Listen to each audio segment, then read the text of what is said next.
Ruby कुमारी ठाकुरज्यूलाई ruby बहिनी पनि भनेर यहाँनिर सम्बोधन गरेको मैले देखेँ। त्यो शब्दलाई खारेज गरियोस्।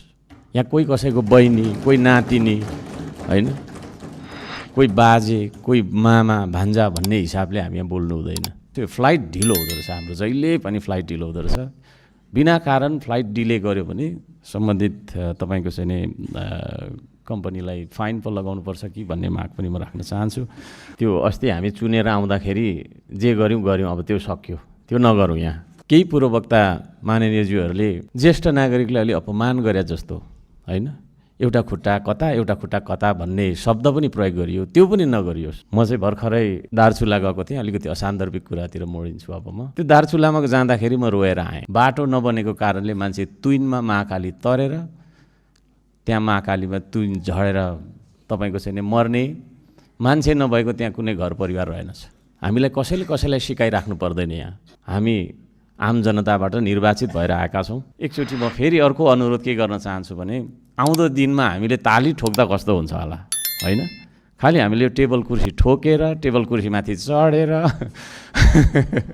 यो पनि अलिकति राम्रो देखिएको छैन। त्यसो भएको कारणले हामीले आफूलाई मन लाग्दाखेरि दुई हात हाम्रो छ, त्यो दुई हात बजाएर ताली ठोक्यौँ भने कति राम्रो हुन्थ्यो होला। सम्माननीय सभामुख महोदय, आज एउटा संवैधानिक विधि हामीले पुरा गरिरहेका छौँ। लोकतन्त्रमा कि त चुनिनुपर्छ कि त चुन्नुपर्छ। त्यसो हुँदाखेरि अब चुनिने अधिकारलाई प्रयोग गर्दै श्रम संस्कृति पार्टीले उम्मेदवार अगाडि हामीले सार्यौँ। त्यसमा अहिलेका सबैभन्दा ठुला दल लगायत धेरैजसा दलहरूले सबैले समर्थन गर्नुभएको छ। त्यसका लागि म सम्पूर्ण राष्ट्रिय स्वतन्त्र पार्टी, नेपाली कांग्रेस, नेकपा लगायतका सबैजनालाई म हार्दिक धन्यवाद दिन चाहन्छु। यो एउटा विधि हो, पुरा गर्नुपर्ने नै थियो। त्यसले गर्दाखेरि हामीले यसरी पुरा गर्दैछौँ। यो विधि पुरा गर्दाखेरि एकले अर्कालाई आक्षेप लाउनु पर्ने, त्यो अस्ति हामी चुनेर आउँदाखेरि जे गऱ्यौँ अब त्यो सक्यो, त्यो नगरौँ यहाँ, होइन, किनभने हामी माननीय भएर आएका छौँ। अब आम निर्वाचन जनताले हामीलाई चुन्दाखेरिको अवस्थामा हामीले भन्यौँ होला, के भन्यौँ होला, होइन, प्रतिस्पर्धा हो। तर अहिले त्यो भन्दाखेरि यो संसदको मर्यादा रहन्छ जस्तो मलाई लागेन। हामीलाई कसैलाई सिकाइराख्नु पर्दैन। यहाँ हामी आम जनताबाट निर्वाचित भएर आएका छौँ। त्यसो भएको कारणले त्यति सुझबुझ हामी राख्छौँ। त्यसले गर्दा कसले मलाई के भनेको थियो, कसले मलाई के अरे फोन गरेको थियो, कसले मलाई कहाँनिर औँला के अरे तपाईँको चाहिँ समाएर मलाई डोडाएको थियो भनेर हामीले बिलौन गर्न उचित जस्तो मलाई लाग्दैन। म यहाँहरू सबैजनालाई सम्मानका साथ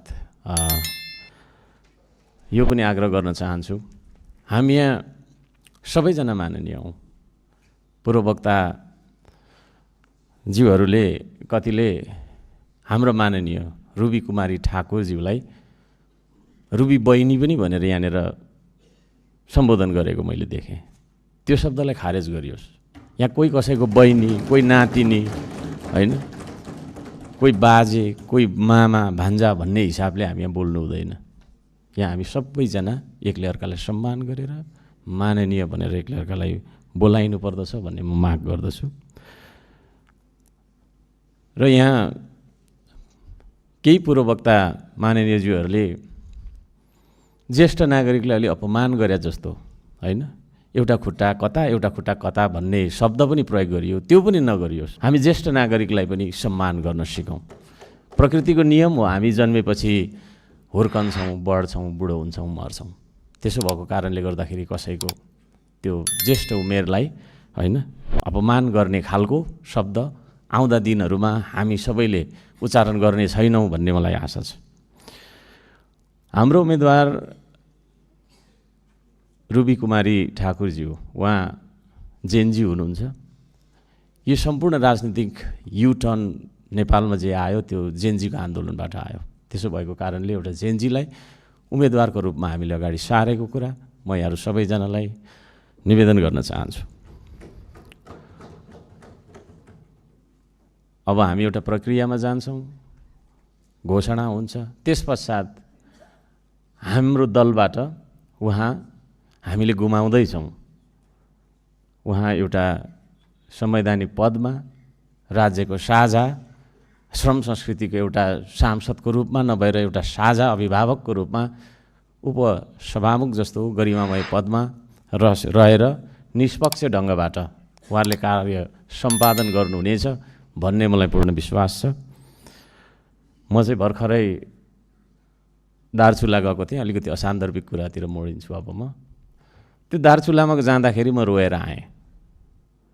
म यहाँ माननीय मन्त्रीज्यूहरूलाई, विशेष गरी भौतिक पूर्वाधार तथा शहरी विकास मन्त्रीज्यू, गृहमन्त्रीज्यू, उहाँहरूलाई पनि एकचोटि त्यहाँ भ्रमण गर्नका लागि त्यो दार्चुलाको ब्यास गाउँपालिकाको वडा नम्बर 2 को दुम्लिङसम्म पुगिदिनका लागि म अनुरोध गर्दछु यो रोस्टमबाट। यति धेरै तपाईँको समस्या रहेछ, त्यो समस्यालाई देखेर म रोएर आएँ। बाटो नबनेको कारणले मान्छे तुइनमा महाकाली तरेर त्यहाँ महाकालीमा तुइन झरेर तपाईँको चाहिँ मर्ने, मान्छे नभएको त्यहाँ कुनै घर परिवार रहेनछ। मान्य सदस्य आफ्नो भनाइ छुट्याउनु होला। सरकारलाई त्यसतर्फ पनि ध्यान आकर्षण गर्न चाहन्छु। थुप्रै छन् कुराहरू, समय छोटो छ, यो समय पनि बढाउनुपर्छ भन्ने मेरो माग पनि छ।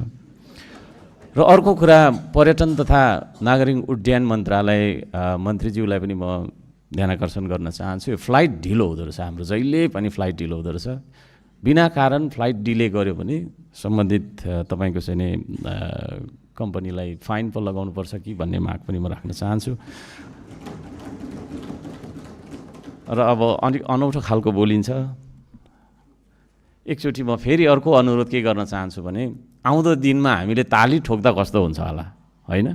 खालि हामीले यो टेबल कुर्सी ठोकेर, टेबल कुर्सीमाथि चढेर यो पनि अलिकति राम्रो देखिएको छैन। त्यसो भएको कारणले हामीले आफूलाई मन लाग्दाखेरि 2 हात हाम्रो छ, त्यो 2 हात बजाएर ताली ठोक्यौँ भने कति राम्रो हुन्थ्यो होला भन्दै सबैजनालाई फेरि पनि धन्यवाद दिँदै र दुवैजना उम्मेदवारज्यूहरूलाई शुभकामना दिँदै भनाइ अन्त्य गर्छु। नमस्कार। सम्माननीय सभामुख महोदय, सत्ताको खेल त चलिरहन्छ। सरकारहरू आउँछन् जान्छन्, यो कुनै नौलो कुरो होइन। पार्टीहरू बन्छन् र भत्किन्छन्, यो पनि नौलो कुरो होइन। तर देश रहनुपर्छ, अनुशासन रहनुपर्छ, यो मुलुकको चन्द्र सूर्य चम्किरहनुपर्छ, यो देशको राष्ट्रियता र राष्ट्रवाद अमर रहिरहनुपर्छ। सम्माननीय सभामुख महोदय, आज म यस सम्मानित संसदमा उभिएर एउटा स्पष्ट कुरा भन्न चाहन्छु। संसदमा सङ्ख्या होइन, भूमिका महत्त्वपूर्ण हुन्छ। सङ्ख्या त केवल सत्ता टिकाइराख्न र सत्ताको गोटी भइरहन काम लाग्दछ। सम्माननीय सभामुख महोदय, राष्ट्रिय प्रजातन्त्र पार्टी वर्तमान संविधान र संवैधानिक व्यवस्थासँग सहकार्य गर्दै वर्तमान व्यवस्थाको विकल्प प्रस्तुत गरिरहेको र श्री 5 बडा महाराज धिराज पृथ्वीनारायण शाहको दिव्य उपदेशमा विश्वास गर्ने सम्वर्धनवादी दल हो। हामीले नेपालमा सम्वर्धनवादको महत्त्वपूर्ण पाटोको रूपमा रहेको राजसंस्था सहितको प्रजातन्त्र, सनातन धर्म सापेक्ष हिन्दू राष्ट्रको पुनःस्थापना र आर्थिक हिसाबले बोजिलो र मुलुकमा आवश्यकता बिना भित्राएको संहिताको खारेजी जस्ता शासकीय स्वरूपमा आमूल परिवर्तनका मुद्दाहरू बोकेको हुँदा केवल एक थान उपसभामुखको पद हाम्रो प्राथमिकता नै थिएन र छैन पनि।